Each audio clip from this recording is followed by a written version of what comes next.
Hi friends, welcome to Arcad Queen channel. உங்களை அன்போடு வரவேற்கிறோம். இன்னைக்கு நம்ம ஒரு இனிப்பான ஒரு ரெசிபி செய்ய போறோம். ஏன்னா இது வரைக்கும் நாங்க ஸ்வீட் ரெசிபி செஞ்சு உங்களுக்கு காட்டல. இது வந்து செட்டிநாடு ஸ்டைல்ல உக்காரேன்னு சொல்லுவாங்க. எங்க பாட்டி காலத்துல எல்லாம் உக்கிரின்னு சொல்லுவாங்க. அப்பெல்லாம் வந்து அரிசி அப்புறமா பாசி பருப்புல செய்வாங்க. அததான் இப்ப உங்களுக்கு காட்ட போறேன். வாங்க வீடியோக்குள்ள போகலாம்.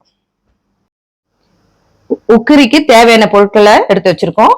அரிசி ஒரு டம்ளர், பாசிப்பருப்பு ஒரு டம்ளர், கொஞ்சம் தேவையான அளவு திராட்சை, தேவையான அளவு முந்திரி, 3 ஏலக்காய், இனிப்புக்கு ஏத்த மாதிரி உங்க ஸ்வீட்டுக்கு ஏத்த மாதிரி வெல்லம் போட்டுக்கோங்க, நெய் எடுத்து வச்சிருக்கோம்.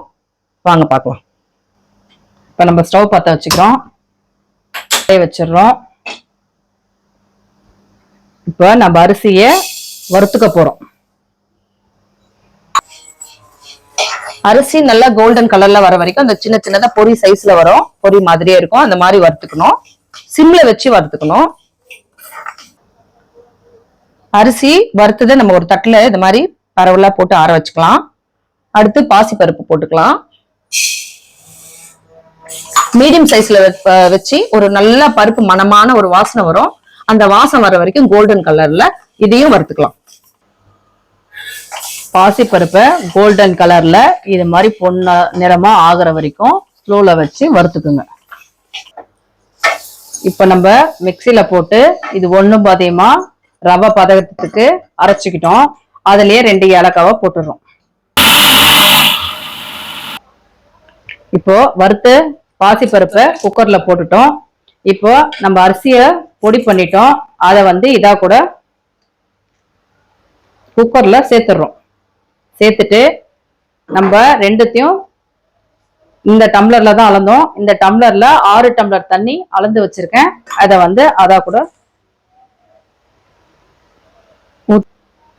இப்ப டேஸ்டுக்காக ஒரு சிட்டிகை சால்ட் போட்டுக்கிறோம். இப்ப நம்ம குக்கரை மூடிட்டோம், விசில் போட்டோம். கரெக்டா ஒரு 5 விசில் வர அளவுக்கு வச்சுக்கோங்க, அப்புறம் பார்க்கலாம். பருப்பு குக்கர்ல வேகட்டும். அதுக்குள்ள நாம இங்க சின்னதா ஒரு பாத்திரம் வச்சு ஒரு டம்ளர் தண்ணி ஊத்தி நம்ம வெல்லத்தை போட்டு பாகுவ மாதிரி நம்ம காய்ச்சிக்கலாம். ஏன்னா சின்ன சின்ன மண்ணு தூசி எல்லாம் இருக்கும், அதனால நம்ம இதை காய்ச்சிக்கலாம். ஸ்டீம் முடிஞ்சிச்சு, விசில் எடுத்துக்கலாம்.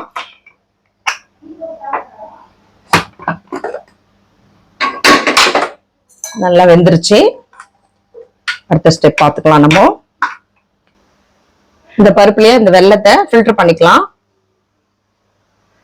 ஸ்டவ் பத்த வச்சிருக்கோம், சிம்ல வச்சிருக்கோம். சின்ன சின்ன மண்ணு தூசி எல்லாம் இருக்கும் பாருங்க, அதனாலதான் நம்ம இதை ஃபில்டர் பண்ணணும். சில பேர் வெல்லத்தை அப்படியே போட்டு செய்வாங்க, இப்படிதான் செய்யணும். பசங்க எல்லாம் சாப்பிடுறது இல்லையா. அடி பிடிக்காத அளவுக்கு ஸ்டவ் மீடியம் ஃப்ளேம்ல வச்சு கிண்டிட்டே இருக்கணும். டேஸ்டுக்காக தேங்காவை இந்த மாதிரி துருவிக்கலாம், போட்டு கிண்டிட்டே இருக்கணும். ஏன்னா அடி பிடிக்கும், வெல்லம் போட்டிருக்கிறதுனால அடி பிடிக்கும். இப்போ நம்ம நெய் ஊத்திக்கலாம். பருத்து வச்ச முந்திரி திராட்சை போட்டுக்கலாம். ஏலக்காய் ஆல்ரெடி நம்ம தட்டி போட்டிருக்கோம். நெய் ரொம்ப போட்டேன்னா சில பேருக்கு நெய் வாசம் பிடிக்காது, அதனால நம்ம கொஞ்சம் ஒரு 50 கிராம் நெய் போட்டிருக்கோம். கொஞ்சம் தேவைப்பட்டா நம்ம சன்ஃபிளவர் ஆயில் கொஞ்சமா ஊத்திக்கலாம்.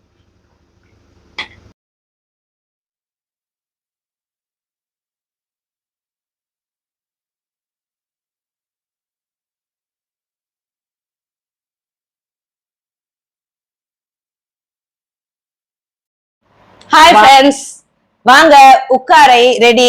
செட்டிநாடு ஸ்டைல்ல நம்ம கிராமத்து முறையில நம்ம மாத்தி செஞ்சிருக்கோம். இத உக்ரின்னு சொல்லுவாங்க. டேஸ்ட் பாத்திரலாம், பசங்களுக்கு கொடுக்கலாம். எப்படி இருக்குன்னு சொல்லுங்க தருண்.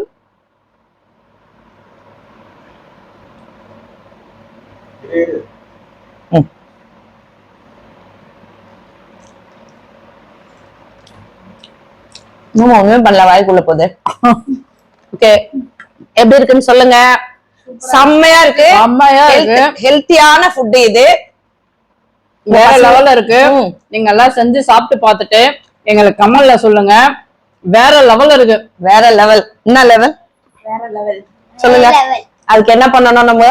நல்லா இருந்தா இந்த உட்கார நல்லா இருந்துச்சுன்னா செஞ்சு பார்த்துட்டு என்ன பண்ணணும் அவங்க கமெண்ட் பண்ணணும், கமெண்ட் பண்ணுங்க, ஷேர் பண்ணுங்க, லைக் பண்ணுங்க, அப்புறம் சப்ஸ்கிரைப் பண்ணுங்க, பெல் பட்டனை அழுத்துங்க.